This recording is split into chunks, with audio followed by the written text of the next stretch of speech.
Russian arm is a technique. A 2-on-1 is a concept. Okay? So specifically, we normally are saying 2-on-1 for a reason, because that can mean any number of things. But that's something that we're working towards, but it's not something that we always have to have. Like, I may have a 2-on-1 here, and I might headbutt him, and then I move to a Russian arm. I might have a 2-on-1 here, he pulls his head away from me for a moment in time. I know where his energy is going, and I release and I punch him in the face, and now I come back to this. It's a concept. It's not a hard and fast technical approach. A Russian arm is a technique, okay? 2-on-1 is a concept. Does everybody understand the difference, the distinction? And when it comes to like the little near side, inside trip off of that Russian, off of that 2-on-1, I don't care what it is that you're doing. If you're static, you're gonna get countered, period. If you throw a jab and you leave it out there, you're gonna get fucked up. I mean, it's just the way it is. If you get to a 2-on-1, you get to a Russian arm, and you just hang out there, you're gonna get wrecked, especially if there's a knife involved. So everything is just a moment in time. You get to any of these positions, it's just to get you to the next thing. Okay? Because we use Russian arm for a lot of things as a point of reference, I think a lot of people think that they get there and, okay, it's done. No, it's not. If I have a Russian arm, they're still standing. They're still in a fight. Okay? It's a point of reference, but that's about it. I mean, I'm still gonna have to do something with it. I'm gonna have to headbutt them. I'm gonna have to go to a pinch and snap down. I'm gonna have to do an inside trip or a back trip or something, right? It's not an end. It's just a position to allow me to do all these other things, right?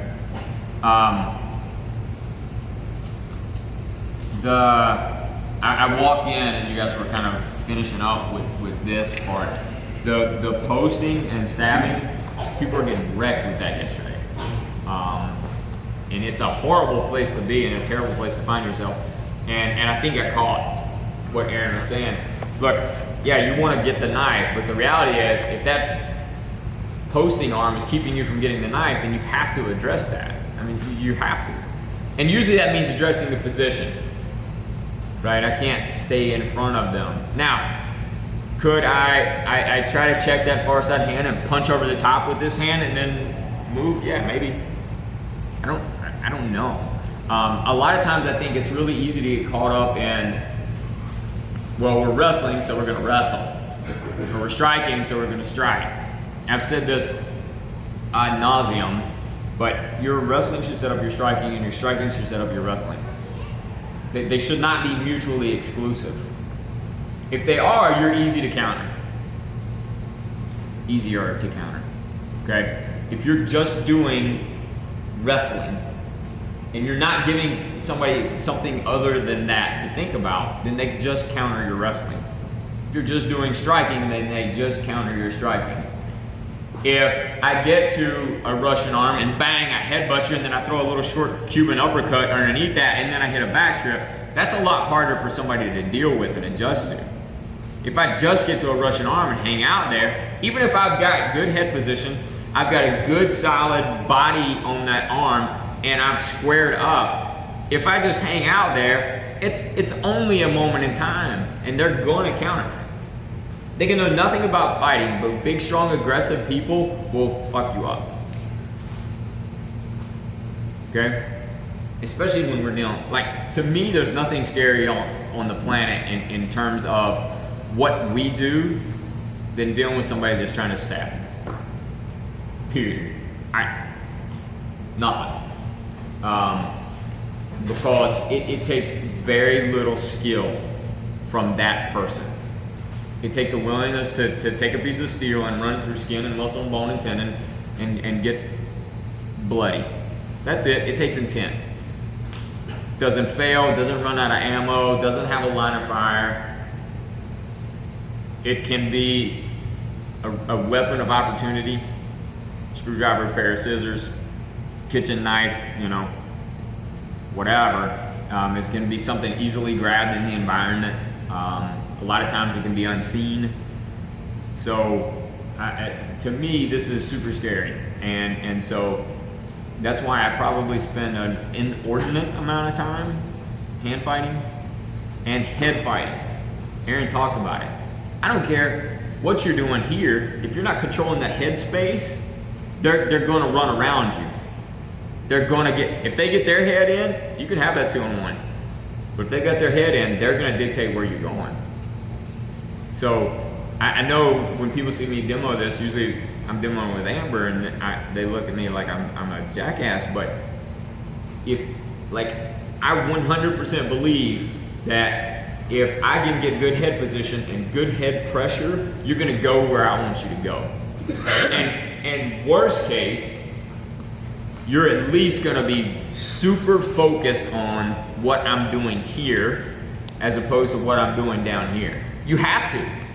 You can't like just ignore it. So for sure, there are a lot of people in the room, you have to hand fight more.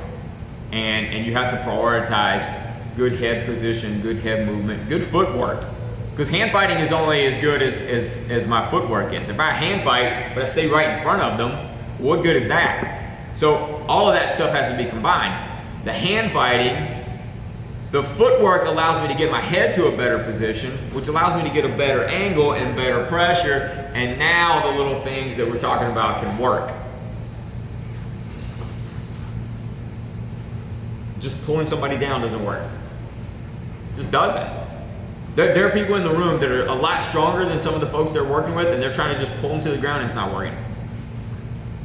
It's very hard to take an adult human and move them in a way they don't want to move without doing some sort of damage to them, breaking their posture, which then allows for you to break their balance. If their shoulders stay over their hips, you're not going to take another human adult and just put them where you want them to go. You're not. Especially when it's trying to stab you. How easy, like when you're doing some of these, how easy is it just to switch hands? It's super freaking easy. That's why this is so freaking hard. But the more you do drills like that, the easier it becomes. Not easy, easier. Because it's a sliding scale. It's always going to suck. I think. All right, these kind of drills I've done for a very long time, and the first chance I would possibly get to just haul ass and run, I'm gone. All right, there is no way I'm going to stay there any longer than I have to. You trip and fall, and you might just fall on the knife. I mean, it's so easy to just. Some of you are grabbing the blade, by the way. I mean, I guess. If it keeps you from getting stabbed, but I think you can grab the blade and let go, and now your hand's slashed too. Okay, I don't think that's probably not a good tactic, personally. But it is happening in the room, and maybe it's happening because you forget that this is a blade and it just looks like a thing to grab. But I don't think that's a good tactic. All right, questions or anything else on knife? Attacks, threats.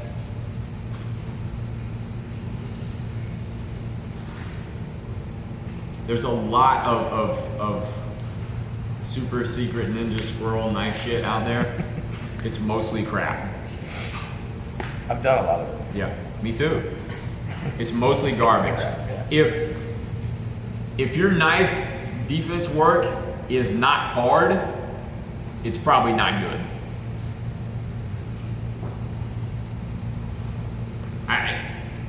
I've dealt in real world. I've dealt with an object with a blade or a point on it twice. It's the hardest thing I ever had to do in my life.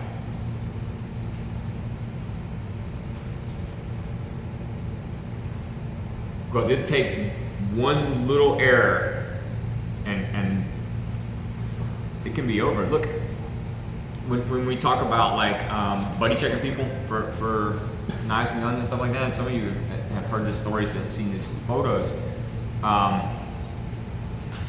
seminar, year and a half, 2 years ago, something like that. Guy grabs a blade out of his bag. It's supposed to be a trainer. It's not. His partner, first drill of the day, his partner gets stabbed and slashed in the arm down to the bone, fillets him open like this. Blood covers 4 puzzle mats within a few seconds. Somebody there happens to have a tourniquet, they tourniquet him and get him to the hospital. If that had been his neck, there was no saving that guy. Well, even the ER doc told him if they wouldn't have put a tourniquet on as fast as they did, he would have bled out by the time they got to the hospital. I mean, it diced his ass open. People survive knife attacks, but man, the last FBI stats I saw were 9 out of 10 people survive gunshots and 7 out of 10 survive knife attacks.